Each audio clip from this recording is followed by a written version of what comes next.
Seguimos en vivo por la pantalla de News este lunes 9 de junio de 2025, donde la noticia en Latinoamérica pasa por el intento de asesinato contra Miguel Uribe Turbay. Se van a cumplir 48 horas desde que un sicario de 14 años empuñó una pistola Glock 9 milímetros a ¿cuánto? 1 metro de la cabeza de Miguel Uribe Turbay. Disparó varias veces. 2 de esas balas terminaron introduciéndose en su cráneo y hoy está allí en la clínica Fundación Santa Fe peleando por su vida con un informe de hace ya algunas horas que habla de un cuadro muy delicado, de un pronóstico reservado, pero con una indicación que es que por ahora no parece estar respondiendo a los tratamientos que se le hacen para estabilizar un cuadro que, insisto, es de extrema gravedad. Ahora, ¿quién es Miguel Uribe? Porque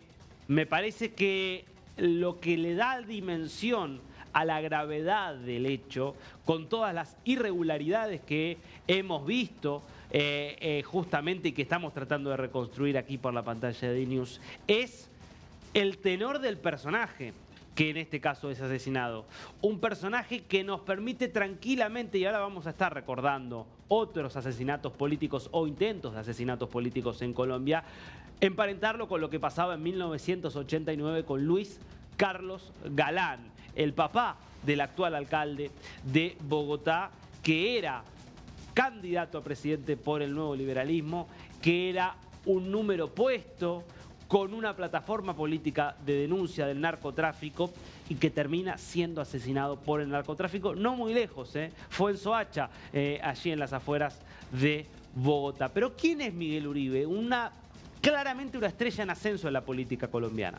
Vamos a ir repasando su historia familiar, traumática como la de Colombia, y su presente político y sobre todo sus aspiraciones de aquí en adelante. Bueno, él nace en 1986, tenía y tiene 39 años nada más, por eso te digo que era una figura en ascenso y una carrera política muy prolífica para su corta edad. Él no tiene nada que ver, te digo porque vos puedes ver Uribe y político y asociarlo al expresidente Álvaro Uribe, no tiene ningún parentesco político, mejor dicho, no tiene ningún parentesco de sangre, su cercanía es política porque milita justamente dentro del partido de Uribe, que es el Centro Democrático, sino que su vínculo político viene por el lado de su abuelo, Julio César Turbay, su abuelo materno, el padre de su madre, Diana Turbay, que fue presidente entre 1978 y 1982, muy fuerte dentro del Partido Liberal en la historia colombiana. Y los Turbay efectivamente son de origen libanés, por eso Petro, en su primera reacción, trató de plantear que este era un crimen más o menos, palabras más, palabras menos, un crimen de odio contra la comunidad árabe por el origen libanés de justamente los Turbay. Diana Turbay, la mamá de Miguel Uribe, fue raptada en 1991 por el cartel de Medellín, en un momento en el cual, en realidad, el cartel de Medellín se hacía pasar por los extraditables, porque era el peor momento de la guerra contra el Estado colombiano en la búsqueda de obtener impunidad absoluta por parte de Pablo Escobar y de todos sus cómplices. Y en esa búsqueda trataban de cometer actos terribles que impactaran en la clase política y que obligaran a la clase política, por ejemplo, a eliminar el tratado de extradición con Estados Unidos, a concederle beneficios judiciales, carcelarios, y en ese contexto en un momento lanzan una campaña de secuestro masivo de grandes personalidades. Y la eligen a Diana Turbay porque era una periodista muy conocida, hija de un expresidente de la República. La secuestran y la terminan asesinando. Nos lo recordaba Sergio, tenía solo 3 años Miguel Uribe cuando su mamá fue secuestrada y asesinada. Bueno, fíjate vos como 36 años después se encuentra él mismo en esta situación. Él tiene una formación muy sólida como abogado, primero en Colombia, pero después se va a estudiar hacia los Estados Unidos y obtiene una maestría en políticas públicas y otra maestría en administración pública allí en la Universidad de Harvard. Y en el año 2012 con 24 años, él comienza una carrera política, con 28 años, perdón, una carrera política que lo lleva primero a ser consejero, siempre en ese momento dentro del Partido Liberal, en la ciudad de Bogotá. Ese fue, te diría, el comienzo de una carrera política que empieza de forma muy temprana. Él se convierte en 2014 2014, sí, digo bien, se convierte en presidente del Consejo de Bogotá. Ya en ese momento, fíjate qué interesante, era un gran opositor a Gustavo Petro, porque son los años en los cuales Gustavo Petro era alcalde de Bogotá. Recordemos que Petro tiene como primer cargo que lo catapulta, digamos, al centro de la escena pública, una vez que dejó la lucha armada, que dejó el terrorismo vinculado al M-19, él empieza una carrera política en la ciudad de Bogotá y él llega a ser alcalde de Bogotá, fue destituido, después restituido.